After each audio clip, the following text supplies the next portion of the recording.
Hi, this is Juan for Boynton Pro Audio and the Music Square, and today I'm super excited because I got to check out the Eventide H9, and I've been curious about this for a really long time. So when Joel over at the Boynton office said that he had one coming its way to do a demo of, I was pretty psyched. This thing is amazing. It's been out for a little while, so some of you may have seen some videos of this before or gotten to try one out. But this totally blew my mind. And I'm not just saying this because I'm doing the pedal review.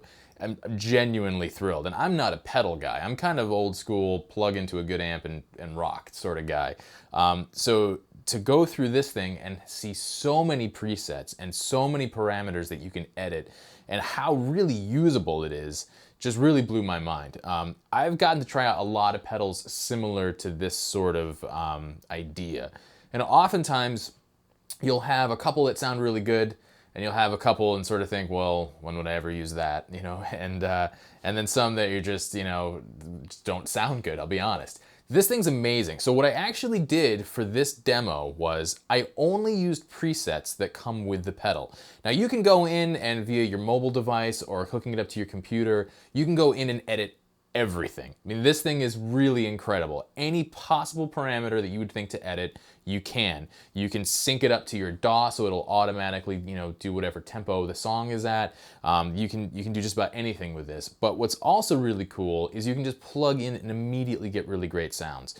And while you can't do as much in-depth editing from the front panel itself, you still can tweak a lot. So the only thing that I messed with was I would change some of the mix of how wet the signal was compared to the dry signal, but that's the only thing I did. So at the very beginning of the song, the kind of the main guitar part, the clean part, it's called the black hole setting, and I used that one for this really kind of nice, dark, warm reverb. Then the single strummed chords that were in there, that's using the shimmer effect, which is amazing. It adds this really sort of top-end octave string sort of sound on top of the notes or the chords that you're playing. So that one was really cool. That was one of my favorites. Then I used, and I actually got my handy little cheat sheet here, so I remembered all of these. For the cool octave fuzzed out sort of things, I used the preset number 58. And what I did with that one was I actually ran it into the front of the amplifier, kind of like a distortion pedal or like a fuzz. The other ones I had been using in the amp's effects loop. And then to kind of get sort of a U2 edge sort of sound, I also used the preset 11, cleverly titled Streets.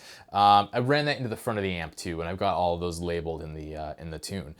So it's great. It's really versatile. You can run it in the effects loop. You can run it in front of the amp and get some great sounds.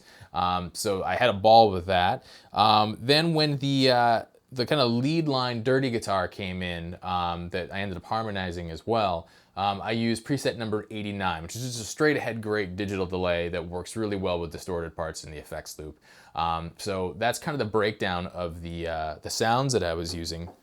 And what really blew my mind, and I'm going to sound like a broken record a little bit, is how incredibly easy it was to get this sounding awesome. It just plugged it in and just went, wow. So I'm gonna buy one. These videos don't really work out well for me because instead of getting checks, I just buy gear. I think that has happened again. But this really blows my mind. Again, not being a pedal guy, to say that is pretty real for me. What's also awesome about this is it's MIDI controllable. So you can put this in your rack case. If you've got a programmable pedal board setup, you can have different patches come in at the right time. And this for me is sort of the all-in-one pedal that does everything. It does delay really well. It does reverb really well. Does EQ. It has great distortions and drives and fuzzes in there. It does everything, to not go over all of the specs, because this has been out for a while, and the Eventide website is great if you want to get more info on it. Really, the thing I want people to be able to take away from this video is it's a plug and play machine of you can just get great tones immediately. And if you want to go crazy and tweak every nuance and every possible thing there is to tweak, you can do that as well. So I think it's a nice medium for people that get option paralysis, kind of like myself. Some other units I've been able to check out, I'll get a little overwhelmed and I'll kind of lose interest after a couple of presets and then just kind of go plugging back into my amp and doing it the old school way again. But this one I just had a blast with. I was scrolling through for hours when I first got it, just trying different presets. And it was really great to get the creative juices flowing. I wrote a whole bunch of music when I was playing with this, and I don't want to send it back. So definitely check out the H9. And what I think is really smart, the way that the Eventide guys did it, there's 3 versions of this.